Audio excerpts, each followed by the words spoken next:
Football, sliced and diced with Sedgemoor FM and Somerset FA.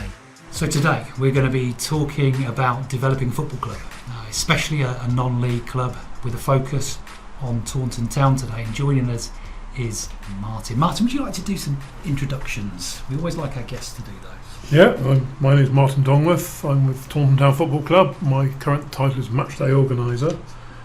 I've been involved with the club, supported since 1975 and in various roles with the club since 1979. So I've been around a few years. Before we get into talking about developing a football club, let me just very quickly say, if you're a fan of a local club, or you're based in Somerset, or you're a player, or you're a club official, or involved in local football in any way, shape or form, you'll want to subscribe to the channel so that you can get all of our latest uploads as and when they drop. On this channel you'll also get the occasional local interest stories and some music related videos as well. So in this episode we're going to be talking about developing a football club. Specifically we're going to be talking about Taunton Town.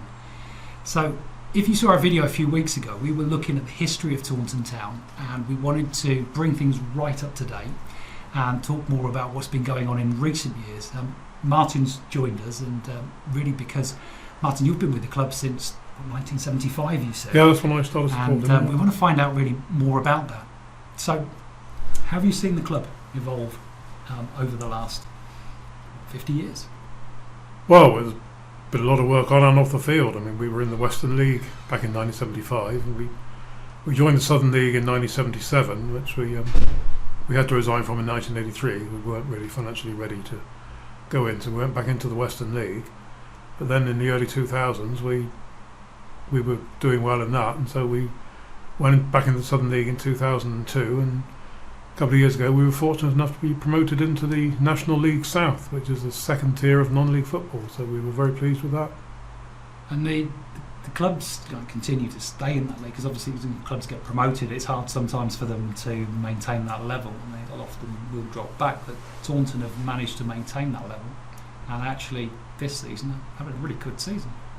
Yeah, we consolidated well last season. We finished 14th out of 24, which is very credible considering we didn't score in our first 3 games, but then we went on a run, and that was very good. And now this year we briefly led the table, but we're currently 4th, so we're very pleased with that. And what's your role within the club? Well, I'm called Matchday Organiser.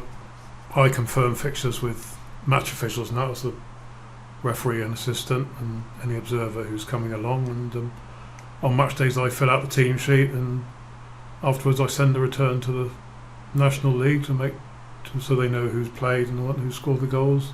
Have you always worked as matchday organiser? I've always been involved in that sort of thing, yeah. So the work that you do, when I look at stats for player stats and things like that, is that the kind of information that this goes into, say, like the FA full-time website? We don't actually input into the FA full-time one. That's for clubs lower down the pyramid. But it's that sort of thing. Yeah, I do lots of stats for player appearances and that sort of thing. So, yeah. And what kind of changes have you seen happening on match days over the years? What's changed? What's evolved?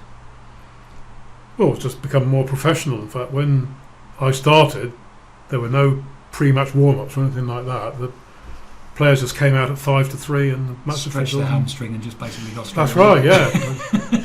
Did that really fast run? Yeah, that's right. Touchline, yeah. Now, of course, the players and the match officials come out and do the pre-match for about an hour. So yeah, so that's changed an awful lot. Preparation has been like the main change definitely, we've seen. Yeah. I think that's right across football, isn't it? It's definitely, yeah. It seems to have come down from like the more elite level right the way through. Yes. Sort of pyramid. Yeah, absolutely. Mm-hmm. If there's one single factor that you've seen change over the years at Taunton, what would you say that is, other than prep? What's the difference that's making the difference? Well, it's the way the team is set up. It's more professional now. They have training twice a week if they can, or we usually once a week because we have midweek fixtures. In fact, towards the end of last season, we hardly trained at all because we had so many fixtures to catch up on. That I think is the main thing, the preparation. For games. And in terms of the structure of the club, has there been many changes in how that's formed? Well, we became a limited company in 1981. Before that, we were just a committee, which I belonged to for a year before that. And then, say, in 81, we actually became a limited company. And I wasn't actually one of the original directors, but I was appointed in 1982. And that's all helped the club become more professional. People know where they stand and they have jobs to do, and that's helped enormously. Why would you say it's important for the club to be like professional? Like you say, that's been very important in what you do.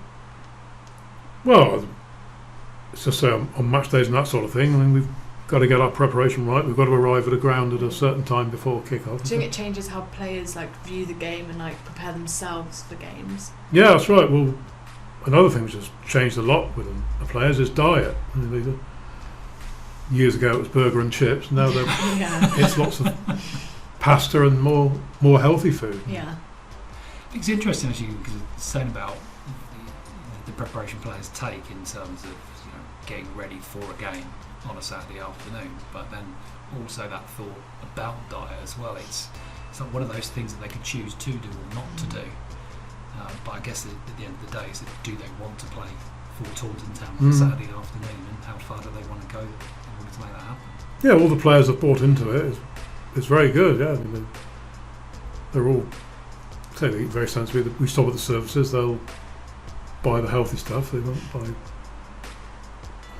chips or anything like that. They'll just save that for the way home when you're lucky. Well, that's right. Yeah, we won't talk about that.